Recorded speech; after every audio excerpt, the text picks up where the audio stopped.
Boa noite. Isso, vocês estão animados, é bom. Bom ver que vocês estão animados. Vamos abrir as nossas Bíblias. Carta de Paulo aos Filipenses. Se você não tiver com Bíblia em mãos, não tem problema, o texto também será projetado. A gente tem esse hábito aqui, né, de sempre projetar os textos. Contudo, eu sempre gosto de dizer também que trazer a Bíblia, levar a Bíblia em mãos e abrir a Bíblia é sempre uma boa prática. Então, longe de mim desencorajar você a abrir sua Bíblia só porque tem projetado, né? Isso, tem projetado, é uma facilidade, mas você também pode abrir sua Bíblia. Isso, e aí a gente vai hoje, daqui a pouquinho, conversar sobre o capítulo 1 de Filipenses, versículos de 27 a 30. E aí, com a Bíblia aberta, você, mais uma vez, dá uma olhadinha aqui para mim, e a gente vai ter a oportunidade de começar a conversar e a refletir sobre a Palavra de Deus. Nas últimas semanas, a gente tem pensado, refletido sobre uma surpreendente alegria. Esse é o título da série de mensagens que nós temos trabalhado aqui na nossa igreja. E, na verdade, quando a gente se propõe a pensar sobre uma alegria surpreendente, ou uma surpreendente alegria, na verdade, nós queremos descobrir como a gente pode viver alegre, apesar das dificuldades, apesar dos desafios, apesar dos problemas que constantemente todos nós precisamos lidar na nossa vida. Constantemente a vida nos impõe desafios dos mais diversos. Estava prestando atenção na oração do Felipe e ele falava exatamente sobre isso, né? Assim, a gente vive dias difíceis e às vezes você tem vivido dias difíceis. E como é difícil, né, ou como é desafiador a gente permanecer alegre quando a gente passa por essas circunstâncias ou por esses momentos mais difíceis. Pensando nisso, a gente iniciou uma série, uma jornada, pela carta de Paulo aos Filipenses, uma epístola que, embora tenha sido escrita pelo apóstolo Paulo quando ele estava preso, é também conhecida como a epístola da alegria. Então, Paulo escreveu a carta aos Filipenses quando ele estava preso. Tinha todos os motivos para estar amado. Humanamente falando, ele tinha todos os motivos para estar amargurado, para estar triste, para estar sem esperança. Contudo, ele se manteve firme, se manteve alegre.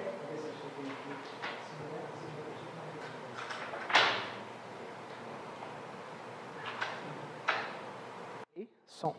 Isso. Então, Paulo, apesar de preso, se manteve firme, se manteve alegre, e aí ele escreve aos Filipenses exatamente para falar sobre a alegria, para estimular a igreja de Filipos, os crentes de Filipos, a viverem alegres, porque as circunstâncias da vida não são fáceis. Para ouvir as mensagens anteriores, você que hoje acompanha pela primeira vez, ou já ouviu, quer ouvir novamente, basta você procurar nas principais plataformas digitais de podcast, e você encontra lá, procura por IP Cascadura, e tem lá as nossas mensagens, não apenas essa, mas outras mensagens que a gente prega aqui na igreja. Então, o tema da nossa mensagem de hoje é chamados à unidade. Chamados à unidade. Para tanto, agora sim, a gente vai ler o texto de Filipenses, capítulo 1, versículos de 27 a 30. Vamos fazer a leitura, eu vou ler e você acompanha silenciosamente aí comigo. Filipenses 1, versículos de 27 a 30. Onde a gente lê assim: não importa o que aconteça, exerçam a sua cidadania de maneira digna do Evangelho de Cristo, para que assim, quer eu vá e os veja, quer apenas ouça a seu respeito em minha ausência, fique eu sabendo que vocês permanecem firmes, num só espírito, lutando unânimes pela fé evangélica, sem de forma alguma deixar-se intimidar por aqueles que se opõem a vocês. Para eles, isso é sinal de destruição, mas para vocês, de salvação. E isso vem da parte de Deus, pois a vocês foi dado o privilégio de não apenas crer em Cristo, mas também de sofrer por Ele, já que estão passando pelo mesmo combate que me viram enfrentar e agora ouvem que ainda enfrento. Amém. Então, na última semana, nós pensamos sobre os versículos de 12 a 26 do capítulo 1 de Filipenses. E nós vimos na última semana que Paulo, quando escreveu esses versículos, ele escreveu exatamente para encorajar, para desafiar os crentes de Filipos a olhar para a sua prisão, para a sua condição enquanto preso, sob uma nova perspectiva. a olharem para essas circunstâncias desafiadoras que Paulo estava vivenciando sob uma perspectiva transformada. E ele começa o texto, nós lemos semana passada, dizendo, olha, o que aconteceu comigo, a minha prisão, tem contribuído para o avanço do Evangelho. E semana passada a gente teve a oportunidade de pensar muito nesse desafio, né, da gente olhar para as circunstâncias da vida a partir das lentes do Evangelho. Nós cremos em Deus, nós sabemos que Deus está no controle de todas as coisas, nós sabemos que nada foge ao governo soberano de Deus. Então, mesmo as dificuldades e problemas devem ser vivenciadas sob essa lógica, devem ser olhadas sob essa perspectiva. É isso que Paulo ensina nos versículos de 12 a 26, sendo bem resumido, é claro. Né? A prisão dele, que foi efetuada pelos seus acusadores exatamente por pregar o Evangelho. Seus acusadores e inimigos imaginavam que ao prendê-lo iriam silenciar o Evangelho, contudo, a prisão dele fez com que o Evangelho alcançasse outras pessoas, chegasse a outros lugares. Essa é a beleza do Evangelho. Então, nos versículos finais do capítulo 1 de Filipenses, que é o texto que nós lemos, o apóstolo Paulo ele exorta aos crentes de Filipos a viverem como verdadeiros crentes em Cristo. Então, o texto que nós lemos é uma exortação. Paulo está desafiando, encorajando os seus leitores a viverem como verdadeiros crentes. E é interessante porque não apenas isso. É viver como verdadeiros crentes, independente do que viesse a acontecer com ele. E isso fica claro logo no início do versículo 27, que é o primeiro versículo que a gente leu. Não importa o que aconteça, exerçam sua cidadania de maneira digna do Evangelho. Independente do que aconteça. Nós já vimos semana passada que, muito provavelmente, quando escreveu a carta aos Filipos, Paulo estava preso em Roma e, provavelmente, nesse momento, já esperando a sua sentença. Possivelmente, né, uma sentença de morte. E agora ele vira para os crentes de Filipos, os irmãos do Filipos, e está falando assim, olha, independente do que aconteça. Se vierem bons dias ou se vierem dias difíceis. Se vierem boas notícias, as notícias pelas quais nós estamos orando, as notícias pelas quais nós estamos pedindo, nós devemos permanecer firmes na caminhada do Evangelho. É nessa direção que Paulo começa a construir a sua argumentação nos versículos de 27 em diante. Vivam como verdadeiros crentes, independente do que acontecer. Notem, não importa o que aconteça, exerçam a sua cidadania de maneira digna do Evangelho. Filipos era uma cidade importante do Império Romano. Provavelmente, muitos dos leitores e ouvintes, a gente poderia dizer ouvintes, da carta de Paulo aos Filipenses, provavelmente tinham cidadania romana. Hoje, talvez falar sobre cidadania romana não signifique muito para você e para mim. Mas houve um tempo, e nesse tempo aqui, onde a cidadania romana era sinal de status, era sinal de prestígio, era sinal de origem. Nem todo mundo tinha cidadania romana. E ser cidadão romano conferia àqueles que dispunham dessa cidadania uma série de benefícios também. Uma série de vantagens. Por exemplo, o próprio apóstolo Paulo, ele tinha cidadania romana. E quando a gente olha lá em Atos 25, depois você pode ler com mais calma na sua casa, você vai perceber que quando foi julgado, Paulo se utilizou da sua cidadania romana para apelar ao imperador. Então a cidadania romana era algo que tinha a ver com benefícios, com prestígios, com vantagens, com sinal de status, né? De certa dignidade, de certa nobreza. Então, Paulo está provavelmente escrevendo para muitos homens e mulheres que dispunham da cidadania romana. E aqui é como se ele estivesse assim, olha, vocês são cidadãos romanos e se orgulham disso. Porque na época era um grande orgulho ter cidadania romana. Era algo diferenciado. Mas entendam uma coisa, existe algo mais importante do que a cidadania romana de vocês. A cidadania celestial. Essa é a cidadania mais importante. Esse é o título mais importante. Dentre todos os títulos que vocês podem ter, que possivelmente sejam vistos como sinais de destaque, sinais de que vocês vão receber benefícios, sinais de que vocês vão ter uma vida melhor, lembrem-se que o mais fundamental e o mais importante de todos é a cidadania do Evangelho. E por isso vivam de maneira digna do Evangelho. É interessante porque o que Paulo vai começar a trabalhar a partir de então não é um conjunto de regras.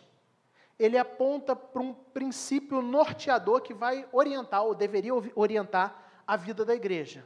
O princípio é viver de maneira digna do Evangelho. Nós constantemente estarmos atentos a todas as circunstâncias que se apresentam diante de nós e pensando como eu devo viver essa realidade de uma maneira que glorifique o Evangelho, de uma maneira que exalte o Evangelho, de uma maneira que honre o Evangelho.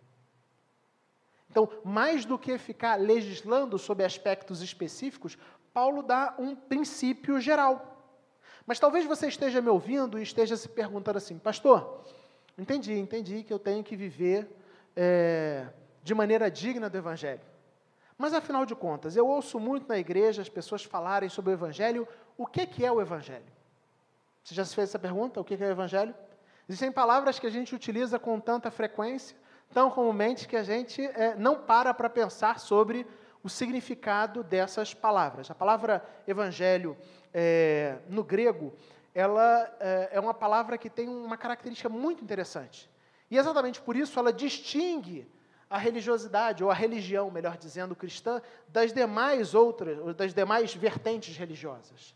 A palavra evangelho, ela era uma palavra utilizada na língua grega para se referir a grandes eventos históricos que, quando você ouvia, fundamentalmente mudavam sua condição de vida e exigiam de você uma resposta.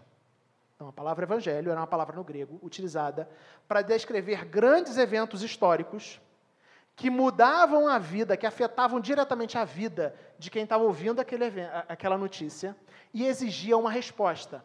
Por exemplo, a ascensão de um novo rei. Um novo rei, você se lembra daqueles filmes antigos, todo mundo aqui em algum momento já viu um filme antigo. Um novo rei chegou a um trono. Esse era um evangelho, essa era uma notícia. Era uma boa notícia. E aí você, quando ouvia essa notícia, você sabia que essa notícia a respeito de um novo rei, ela traria implicações objetivas para a sua vida. Mas não apenas isso. Todas as vezes onde um novo rei assumia o trono, aqueles que ouviam a respeito dessa notícia deveriam se curvar e jurar lealdade a esse rei, ou então viver como rebeldes.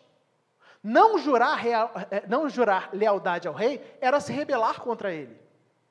Então, o evangelho era uma notícia, uma palavra utilizada no grego, para descrever notícias que mudavam a vida de quem ouvia essas notícias, de quem as ouvia, e exigia de quem as ouvia uma resposta efetiva. Quando a gente entende isso, a gente percebe que a Bíblia, o Novo Testamento, se utiliza da palavra evangelho para falar da boa notícia, da grande notícia. Então, o Evangelho são as boas novas daquilo que Deus fez por meio do seu Filho unigênito, Cristo Jesus, que veio ao mundo e aqui viveu e morreu na cruz do Calvário, no nosso lugar, salvando homens e mulheres que por seus pecados estavam condenados à morte, ou seja, a viver eternamente alienados, desconectados, separados de Deus.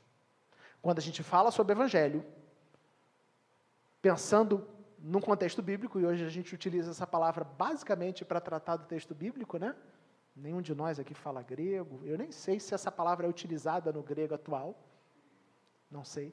Mas quando a gente fala de evangelho, a gente está falando da boa notícia, da grande notícia, da maior de todas as notícias.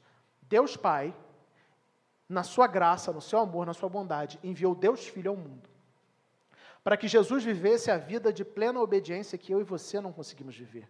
Mas não apenas isso, mas para que Jesus morresse na cruz do Calvário no nosso lugar, assumindo a condenação dos nossos pecados, sendo punido em nosso lugar. Jesus ali é sacrificado no nosso lugar. De maneira que homens e mulheres que antes estavam condenados, quando creem em Cristo Jesus, são por Ele salvos da condenação e da morte. Então, o Evangelho tem tudo a ver e fala diretamente sobre o que Deus fez.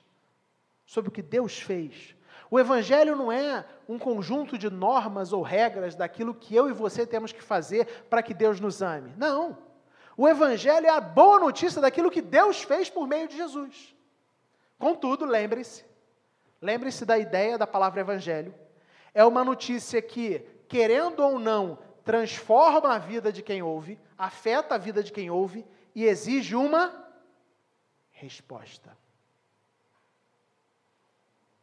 E não responder é se rebelar contra o Rei, Cristo Jesus. Então, tendo em mente o Evangelho, a gente já entendeu que Paulo está encorajando os seus ouvintes a viverem de maneira digna do Evangelho. A gente já parou a pensar um pouquinho sobre o Evangelho. A gente vai agora avançar, porque Paulo dá 3 orientações que são fundamentais para a caminhada cristã. 3 orientações, e eu entendo que elas são importantíssimas não apenas para os crentes de Filipos, mas também para cada um de nós. A primeira orientação é: permaneçam firmes na fé. Permaneçam firmes na fé. Gravou?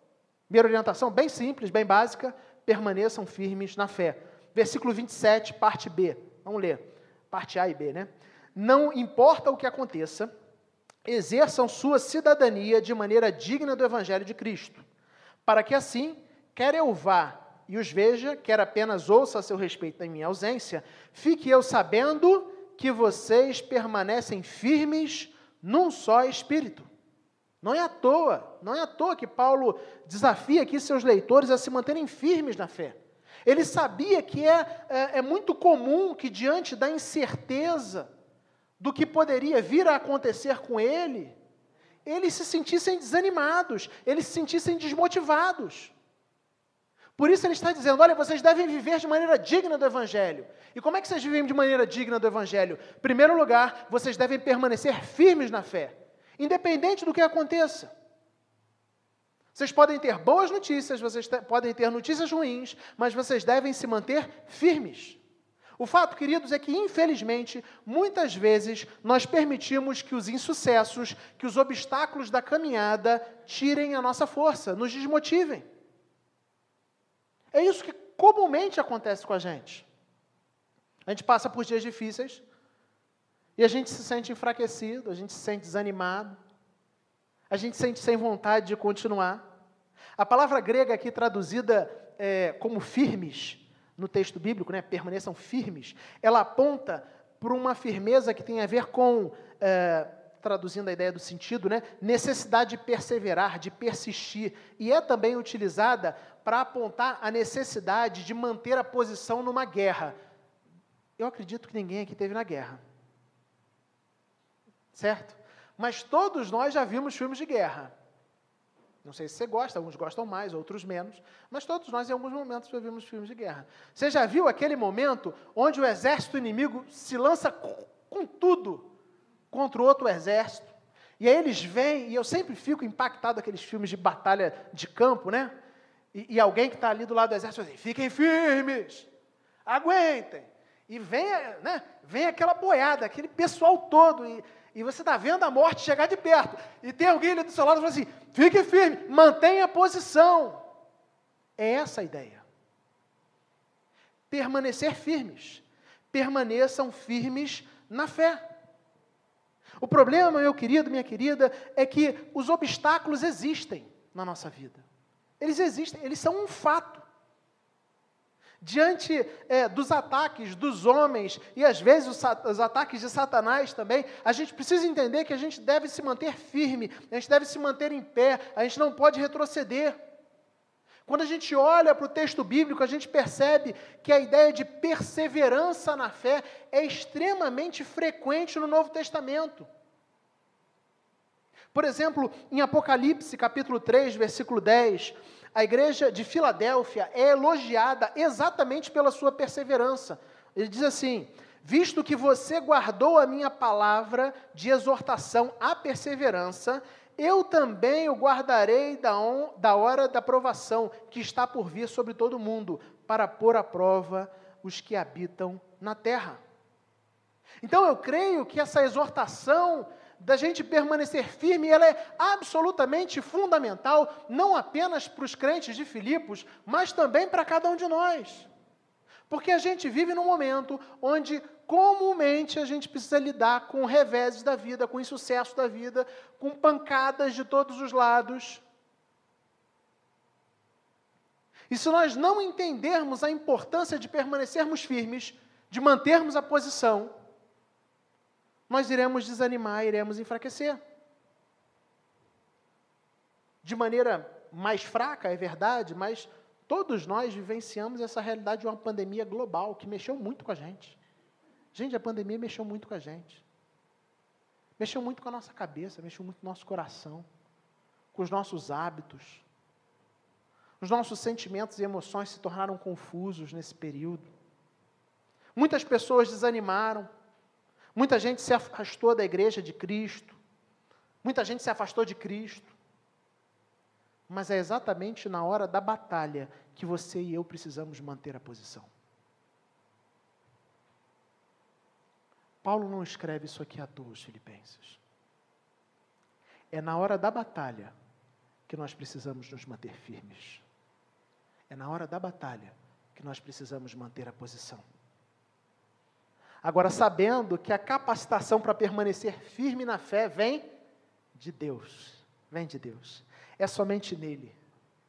Os desafios que às vezes a vida nos impõe são muito maiores do que a nossa capacidade, muito maiores do que a nossa força, muito maiores do que a nossa condição. Por isso eu e você somos encorajados, desafiados a permanecermos firmes, mas a entender que a nossa firmeza, na verdade, aponta para a dependência de Cristo. O mesmo Deus que nos orienta a permanecer firmes, nos capacita a permanecer firmes. É somente Deus, somente nele, você e eu conseguiremos a força necessária para seguir em frente. Como eu falei, os desafios são severos, gente. E se nós não tivermos Deus ao nosso lado, se nós não buscarmos força em Deus, se nós não nutrirmos o nosso coração em Deus, se nós não formos fortalecidos pelo Senhor, não seremos capazes de nos manter firmes. Permaneçam firmes na fé. É o que Paulo diz na sua primeira orientação aqui no versículo 27. Mas ele não para aí. Permaneçam firmes na fé, independente da circunstância ao redor. O mundo pode estar completamente confuso na sua frente, à sua volta. Mas permaneça firme. Permaneça firme.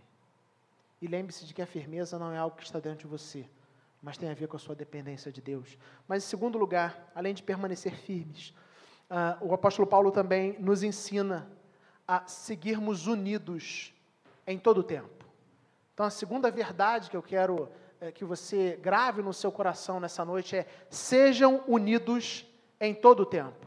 Sejam unidos em todo o tempo. E o versículo 27 traz essa ideia para a gente. Quando ele mais à frente, a gente continuando a ler o versículo 27, né? Paulo diz: lutando unânimes pela fé evangélica. É a última linha do versículo que nós lemos. Lutando unânimes pela fé evangélica. Então, depois de mandar, de encorajar os crentes a permanecerem firmes, ele agora fala assim: ó, lutem unânimes. Isso tem a ver com união, tem a ver com unidade, tem a ver com caminhar juntos, ser unido em todo o tempo. Presta bastante atenção no que eu vou falar. A fé cristã é fundamentalmente vivida em comunidade. A fé cristã é fundamentalmente vivida em comunidade. E não fui eu que inventei isso. É verdade que nós somos alcançados por Deus de maneira individual. O Espírito Santo de Deus, ele alcança, ele toca no coração da pessoa, do indivíduo. É verdade isso. Contudo, quando isso acontece, quando o Espírito Santo toca no nosso coração, nós nos tornamos parte de um povo, de uma comunidade. Quando a gente vai para o Antigo Testamento, a gente vê que Deus chamou Abraão, um homem. Mas a ideia de Deus, desde o princípio, era chamar aquele homem para que, por meio dele, pudesse levantar um povo para si. Deus chamou Abraão para, por meio dele, fazer um povo. Quando a gente vem para o Novo Testamento, fica evidente, irmãos, completamente evidente pelas metáforas utilizadas. As metáforas falam de que nós somos povo de Deus, falam que nós somos família de Deus, as metáforas falam que nós somos corpo de Cristo, nós somos Assembleia dos Santos. Como é possível alguém pensar na ideia absurda de uma fé cristã que não é vivenciada em comunidade? Todas as metáforas do Novo Testamento que se refere aos crentes sempre dá a ideia de comunidade, de ligação, de conexão, de estar junto. Como é que o corpo vai estar dividido? Se estiver dividido, não é parte do corpo. A família está junta, caminhando junto. A Assembleia dos Santos, a ideia de povo de Deus, a ideia de edifício também é muito utilizada, sempre dá essa ideia de que nós fazemos parte de uma comunidade, de algo maior, sejam unidos o tempo todo. A orientação dada pelo apóstolo Paulo aos Filipenses é de que eles lutassem unânimes pela fé evangélica. E aqui eu acho que se faz necessário eu citar o que diz o comentário Esperança sobre a carta de Filipenses, que é bastante elucidativo para a gente pensar nessa ideia de fé, de lutar unânimes pela fé, né? A luta da igreja não significa atacar os outros.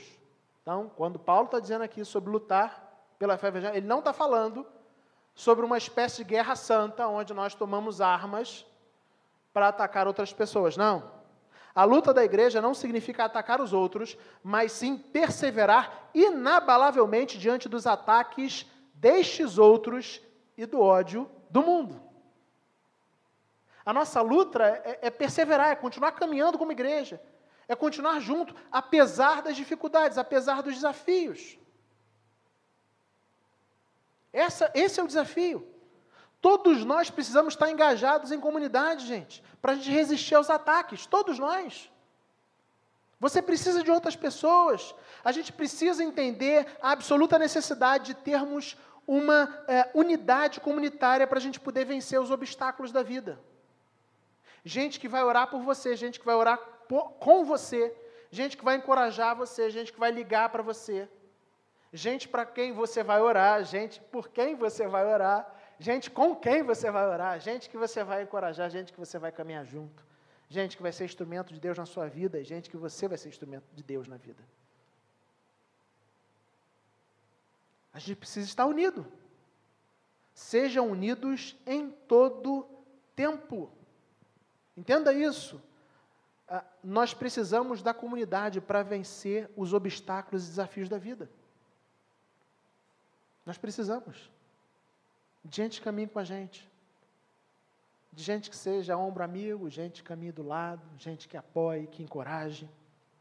E aí, pensando nos dias atuais, e na realidade que nós vivenciamos, eu creio profundamente que o isolamento social, o fechamento dos templos, a prática de reuniões e cultos virtuais, se é que dá para ter culto virtual, eu particularmente tenho muita dificuldade com a ideia de culto virtual.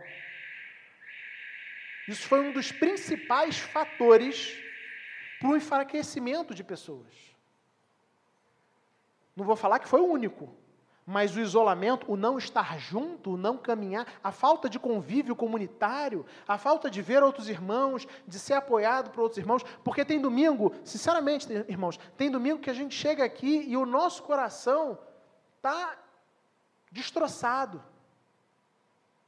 E aqui a gente vê gente que caminha com a gente, que nos apoia, e que faz bem ao nosso coração, que é instrumento de Deus para restaurar, para trazer cura, para trazer renovação. Às vezes o coração não está destroçado, mas a gente está desanimado. Mas a gente olha para o lado e vê que outro irmão que antes estava desanimado, agora está firme. E isso nos encoraja a caminhar, a seguir, a estar firmes. Contudo, o período de pandemia, o período de isolamento social, trouxe para a gente a ideia de que congregar está diante de uma tela de computador e de celular. De que igreja é isso? E igreja não é isso. Não é à toa que a gente vive, na minha percepção, né, um tempo de profunda anemia espiritual na vida de muitos. É um enfraquecimento. A gente precisa um dos outros. Reverendo Leonardo Sayum, comentando sobre esse versículo, ele diz algo que eu acho bem interessante, tem tudo a ver com o que a gente está falando aqui. Quando nos distanciamos do corpo de Cristo, nossa espiritualidade, nossa relação com Deus e nossa fé ficam desvalidas e fracas. Quanto mais a gente se afasta da comunidade, mais fraco a gente fica. Essa ideia de que, não, eu estou longe da comunidade, mas eu estou perto de Deus, é uma fake news de Satanás mesmo. Um tempo onde o pessoal gosta tanto do negócio de fake news, fake news de Satanás. Porque traz para a gente a ideia de um cristianismo que pode ser vivido de maneira individual. Um cristianismo onde nós não dependemos dos outros, os outros não dependem da gente. Só que a fé cristã é profundamente e essencialmente comunitária. Ninguém foi chamado para caminhar sozinho. Nós precisamos uns dos outros, precisamos da vivência comunitária, nós precisamos orar uns pelos outros, encorajar uns aos outros. Por isso o apóstolo Paulo está dizendo aqui, sejam unidos em todo o tempo. Lutem, lutando unânimes pela fé evangélica. Lutando da ideia de um ato contínuo. Lutando. Vão surgir lutas, vão surgir barreiras. E você continua o quê? Lutando, Mas lutando sozinho? O texto é muito claro, lutando juntos. Então, sejam unidos em todo o tempo. Sejam unidos em todo o tempo. Então, relembrando aí, permaneçam firmes na fé. Foi a primeira orientação dada pelo apóstolo Paulo. A segunda orientação, sejam unidos em todo o tempo. E a terceira e última orientação que nós encontramos aí no versículo, no texto, ela se encontra nos versículos de 28 a 30. E eu já vou adiantar para vocês. Enfrentem as adversidades corajosamente. Enfrentem as adversidades corajosamente. Versículos de 28 a 30, onde nós lemos assim. Sem de forma alguma deixar-se intimidar por aqueles que se opõem a vocês. Para eles, isso é sinal de destruição, mas para vocês de salvação, e isso da parte de Deus, pois a vocês foi dado o privilégio não de apenas crer em Cristo, mas também de sofrer por Ele, já que estão passando pelo mesmo combate que me viram enfrentar e agora ouvem que ainda enfrento. Entenda uma coisa, a carta de Paulo aos Filipenses não foi apenas escrita por um apóstolo que estava passando por momentos difíceis. Foi também escrita para uma igreja que já há bastante tempo tinha que conviver com aflições. Paulo, quando escreveu, estava passando por um momento difícil? Sim. Mas essa era a realidade também dos destinatários da carta, da igreja, dos crentes de Filipos. Constantemente passando por dificuldades, por problemas. E é por isso que Paulo faz questão de dizer aqui, sem de forma alguma deixar-se intimidar por aqueles que se opõem a vocês. Gente, ele está falando isso porque existia oposição. Oposição à fé, oposição à caminhada, oposição à igreja, oposição ao evangelho. As adversidades, os obstáculos eram severos. Então, a carta foi escrita por um apóstolo que estava vivendo um momento de sofrimento, mas também para uma igreja que também precisava lidar com as adversidades. E me parece que essa dinâmica é muito presente nos dias atuais também. Porque a gente vive num tempo de oposição feroz ao evangelho. Da mesma forma como muitos adversários ameaçavam a igreja de Cristo no tempo em que essa carta foi escrita, nós também temos muitas ameaças à igreja de Cristo nos nossos dias. E aí Paulo diz aqui, não se deixem intimidar. E ele continua, olha, humanamente falando, talvez vocês olhem para as circunstâncias e vocês achem que a igreja está perdendo, que o evangelho está perdendo, que as coisas estão caminhando para plena destruição, para o fim de tudo, que não há motivo para a esperança. Mas não se deixem intimidar, permaneçam firmes, sigam unânimes e sejam corajosos para lidar com as adversidades. Enfrentem as adversidades corajosamente. É interessante porque quando a gente lê o texto aqui, ele fala assim, no versículo 28, parte B. Para eles isso é sinal Eu me perdi aqui. Achei. Para eles isso é sinal de destruição, mas para vocês de salvação. Isso da parte de Deus. Então, Paulo está dizendo que, humanamente falando, os inimigos de vocês acham que estão destruindo vocês. Contudo, aos olhos de Deus, sob a lógica do Evangelho, vocês estão sendo salvos. E se a gente for pensar bem, a gente vai ver que essa é a maneira com que o Evangelho opera. Porque a salvação em Cristo Jesus não foi conquistada pela vitória militar no campo de batalha, não foi conquistada por uma vitória política, por influência ou poder humanos em ação. A vitória do Evangelho foi conquistada na cruz. A vitória do Evangelho tem a ver com o sangue do Filho unigênito de Deus, que foi derramado por você e por mim. A vitória do Evangelho é, aos olhos do mundo, uma prova evidente de destruição, de perdição, de derrota. Mas que para aqueles que nele creem, aponta para a vitória, para a salvação, para a graça, para o triunfo, para o amor de Deus. Por isso Paulo está dizendo aqui, enfrentem as adversidades corajosamente. Talvez aos olhos de vocês, olhando humanamente, vocês achem que está tudo acabado, que não existe motivo para esperança, que não existe motivo para ânimo. Mas não se deixem convencer por essa ideia.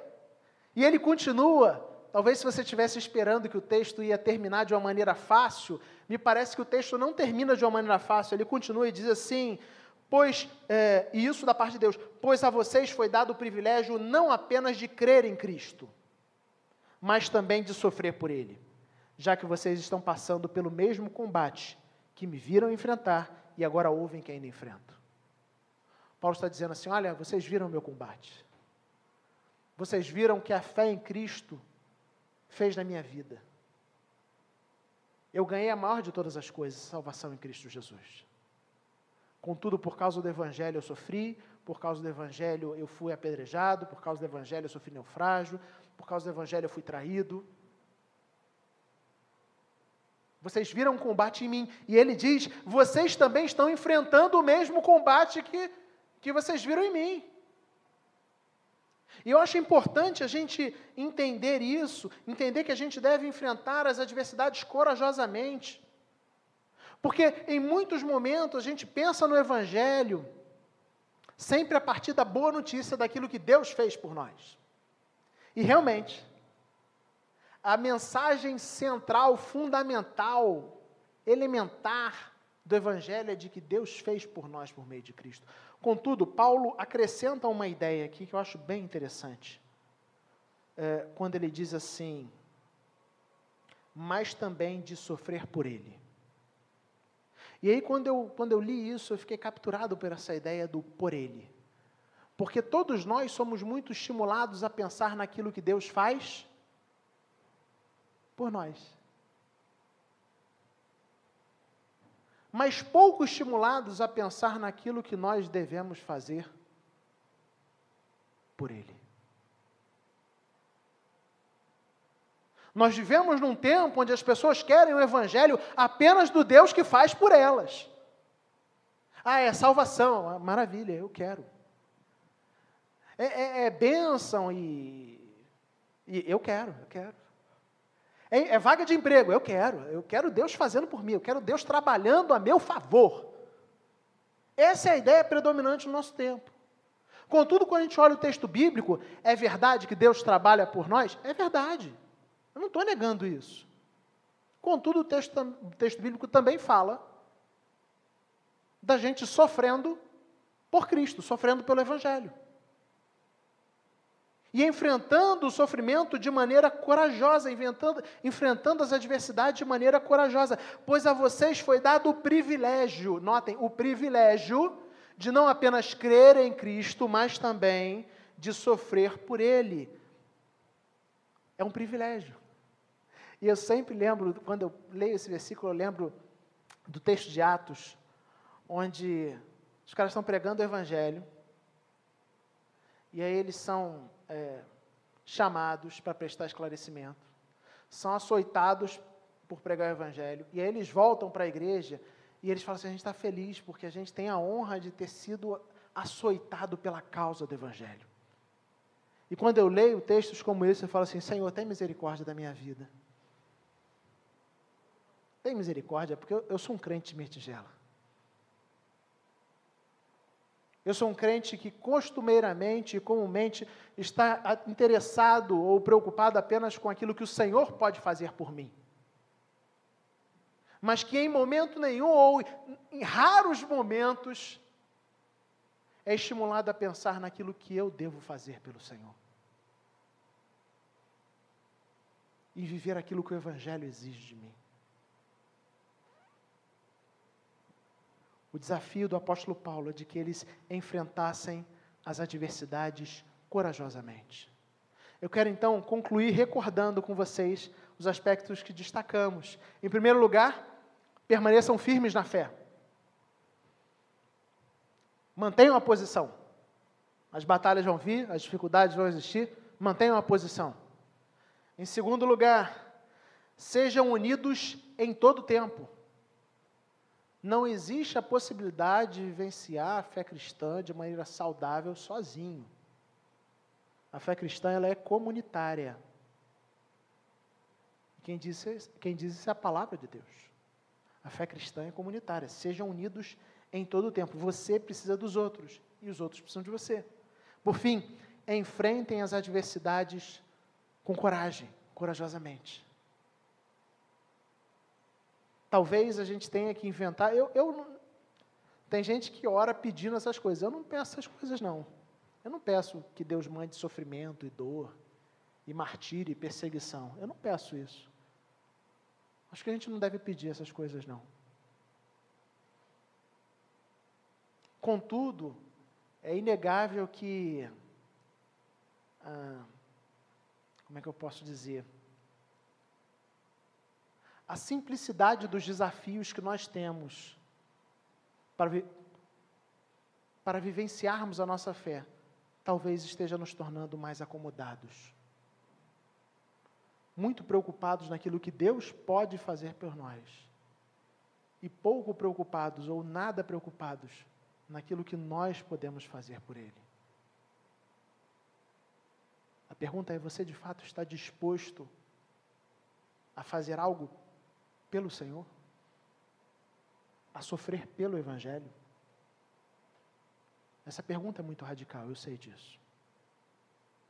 Mas é aí que a gente conclui o capítulo 1 do texto de Filipenses. A carta da alegria. Pensando sobre a nossa vida. E com essas 3 orientações muito importantes para o nosso tempo. A gente vive num tempo onde as pessoas se desanimam, se sentem enfraquecidas. A gente tem que se manter firme. A gente vive num tempo onde as pessoas querem caminhar sozinhas. A gente tem que se manter unido. A gente vive num tempo onde as pessoas querem apenas um Deus que faça por elas. De fato, Deus faz por nós. Mas nós somos encorajados a viver por Ele e para Ele. Que seja assim na sua vida e na minha vida, para a glória do Senhor. Amém.